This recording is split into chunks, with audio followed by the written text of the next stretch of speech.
want justice. We want justice. আমি বাতাবি লেবু টিভির পক্ষ থেকে বলছি, বাংলাদেশে বাম্পার ফলন হয়েছে বাতাবি লেবুর, মসুর ডাল থেকে শুরু করে সবকিছুর। বন্যা পরিস্থিতির সম্পূর্ণ অবনতি হয় নাই, প্রচুর পরিমাণে উন্নতি হয়েছে, দেশ এগিয়ে যাচ্ছে। হাই গাইস, আমি ভ্যাকেশনে চলে এসেছি। আসলে আমি অন্য কান্ট্রিতে চলে এসেছি তো, তাই আমি জানতে পারছি না বাংলাদেশে কি হচ্ছে। আমার নিউজে কিচ্ছু আসছে না গাইস।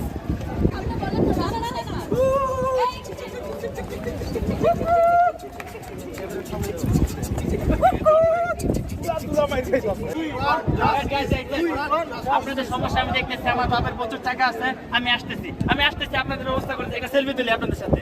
একটু দেখাই সবাই, এই যে আমাদের ভাইদের খুব খারাপ অবস্থা, আমার বাপের প্রচুর টাকা আছে, আমি বাবাদের যা যা লাগে সব আমি হেল্প করতেছি। আমি আসতেছি।